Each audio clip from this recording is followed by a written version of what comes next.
গাজীপুরের একটি ফুড ইন্ডাস্ট্রিতে এসি বিস্ফোরণের ঘটনায় 4 জন শ্রমিক ও টেকনিশিয়ান গুরুতর দগ্ধ হয়েছেন। এর মধ্যে 3 জনের অবস্থা আশঙ্কাজনক হওয়ায় তাদের ঢাকা বার্ন ইউনিটে পাঠানো হয়েছে।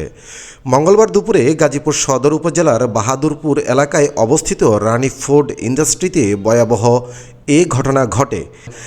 এখন শুনে আসছি যে গায়ে আগুন লাগছে। গায়ে আগুন লাগছে? হ্যাঁ। কোথায় নিয়ে গেছে? আমরা সদরে নিয়ে গেছে শুনলাম আর কি। সদরে নিয়ে গেছে। নাম কি আপনার ছোট ভাইয়ের? আলিয়াসগড়। শুনছি যে আগুন লাগছে, লোক পুড়ায় গেছে। গরম পানি ট্যাঙ্কি আছে একটা, ট্যাঙ্কি বাস্টে হিটার গরম পানি হিটার বাস্টিছে না? আপনি কি ভিতরে কাজ করেন এটা?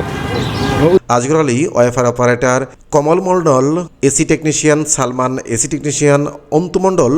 দুর্ঘটনার পরপরই কারখানা কর্তৃপক্ষের গাড়িতে করে আহতদের গাজীপুর শহীদ তাজউদ্দিন আহমেদ মেডিকেল কলেজ হাসপাতালে নেওয়া হয়। সেখানে প্রাথমিক চিকিৎসা শেষে 3 জনের অবস্থা গুরুতর হওয়ায় তাদের উন্নত চিকিৎসার জন্য ঢাকা বার্ন ইউনিটে পাঠানো হয়েছে। কারখানা কর্তৃপক্ষ জানিয়েছেন, এসি মেরামতের সময় হঠাৎ বিস্ফোরণ ঘটে। আহতদের সম্পূর্ণ চিকিৎসা ব্যয় প্রতিষ্ঠান বহন করবে বলেও তারা নিশ্চিত করেছেন। তবে কী কারণে এই বিস্ফোরণ ঘটেছে সে বিষয়ে এখনও স্পষ্ট কিছু জানা যায়নি। Robin মাঝার, BPC news.